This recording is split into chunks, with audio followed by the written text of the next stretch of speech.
প্লাস্টিকের একটা রুল আছে, প্লাস্টিক ওয়েস্ট ম্যানেজমেন্ট 2016, এবং তারপর সেটা অনেকবার অ্যামেন্ডেড হয়েছে। প্লাস্টিকের সঙ্গে যেটা আরেকটা এসছে ইপিআর, এক্সটেন্ডেড প্রডিউসার রেসপন্সিবিলিটি। আমাদের এখানে প্লাস্টিকের অল্টারনেটিভ জুট সারা ভারতবর্ষে এখন আপনারা কনফারেন্সে যান, এখন প্লাস্টিকের ব্যাগ আর দেওয়া হয়, জুটের ব্যাগ দেওয়া হচ্ছে। অ্যাওয়ারনেস জেনারেশনটা বিভিন্নভাবে করার চেষ্টা হচ্ছে, সেটা বিভিন্ন চ্যানেলের মাধ্যমে, নিউজ পেপারের মাধ্যমে, প্রোগ্রামের মাধ্যমে। কিন্তু প্রবলেম হচ্ছে যে 120 মাইক্রনের নিচে প্লাস্টিক ইউজ করা যাবে না, ম্যানুফ্যাকচার করা যাবে না, সেটা কোনোভাবেই কোনো ম্যাক্সিমাম সরকার অন্তত আমাদের এখানে এখন পর্যন্ত বন্ধ করতে পারেনি। আপনারা যে কোনো বাজারে যদি প্লাস্টিক ফুল কিনতে যান, মাছ কিনতে যান, তাহলে দেখবেন 5 মাইক্রন, 10 মাইক্রন, 15 মাইক্রনের প্লাস্টিক ব্যাগ আপনাকে দিয়ে দিচ্ছে, এবং আমরা খদ্দের হিসেবেও সেগুলো নিয়ে আসছি। নিয়ে আসার পর বাড়িতে যখন ওটা ফুল বা মাছ বা অন্যান্য কিছু নিয়ে নিলাম, তারপর সেই প্লাস্টিকটা আমরা তালিশনালা, আমাদের খুব সুন্দর ডাম্পিং ফ্লোট আছে, সেইখানে ফেলে দিচ্ছি, অথবা রাস্তাঘাটে ফেলে দিচ্ছি। ড্রেনে যাচ্ছে, নদীতে যাচ্ছে, সমুদ্রে যাচ্ছে, এবং তারপর মাইক্রোপ্লাস্টিক তৈরি হচ্ছে। মাইক্রোপ্লাস্টিকগুলো মাছ খাচ্ছে, মাছ খাওয়ার পর সেই মাছগুলো আবার আমরা খাচ্ছি।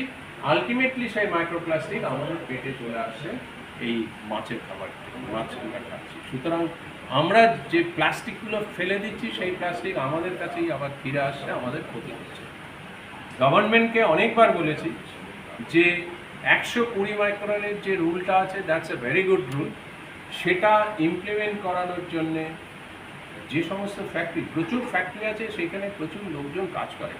এবার তাদের অল্টারনেটিভ কিছু না দেওয়া যদি যায়, গভর্নেন্স যদি ঠিকভাবে না রাখেন, তাহলে আবার ওই একই জিনিস ওরা ওইগুলো তৈরি করবে, এবং সেটা হচ্ছে। প্লাস আগে আমরা দেখেছি যে বর্ডার কান্ট্রি থেকে, বাংলাদেশ, নেপাল, এইগুলো থেকে প্রচুর লোক এই সমস্ত থিকনেসের প্লাস্টিকগুলো আসছিল, সেগুলো খানিকটা বন্ধ করা আছে। ভালো কথা যেটা, সেটা হচ্ছে এখন যে কোনো একটা মলে যদি যান বা একটু বড় দোকানে যদি যান, আপনি দেখবেন কাগজের ব্যাগ এবং জুটের ব্যাগ ইন্ট্রোডিউসড হয়েছে। প্লাস্টিকের ব্যাগ যদি কিনতে হয়, তাহলে আপনাকে পয়সা দিয়ে কিনতে হয়।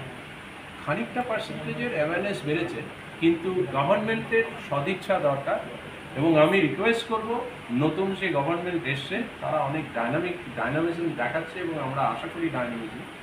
তো প্লাস্টিক ওয়েস্ট, একটা হচ্ছে প্লাস্টিক রিসাইকেল, 2 নম্বরে যে গুটকা যে সমস্ত প্যাকেট বা এই কুরকুরে এসবের প্যাকেট, সেগুলোকে আমরা বলি এমএলপি, মাল্টি লেয়ার্ড প্লাস্টিক। সেইগুলো যেখানে সেখানে ফেলে দেওয়া যায়, সেইগুলো হালকা, এবং সেইগুলোর কোনো রিসাইক্লিং পদ্ধতি সহজভাবে নেই। বাট আমার আর একটা রিসার্চের এরিয়া, সেটা হচ্ছে সিমেন্ট প্ল্যান্টে প্রসেসিং। সিমেন্ট প্ল্যান্ট বা ওয়েস্ট টু এনার্জি প্ল্যান্ট, যেটা আমি বলছিলাম, এদের দুজনকে আমরা জায়েন্ট ফর কিলিং ওয়েস্ট বলি।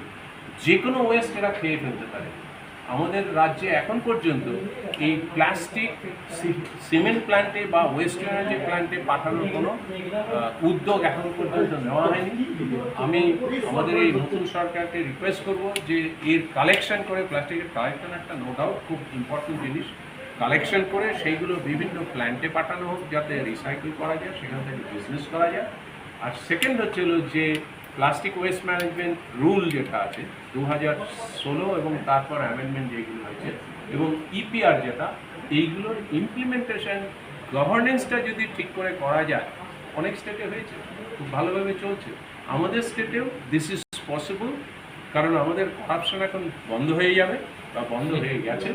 সুতরাং এইগুলো আমার মনে হয় this will be very good, এবং গভর্নমেন্ট এইটার উপরে ধ্যান দেবে। আর কোনো কিছু? Thank you.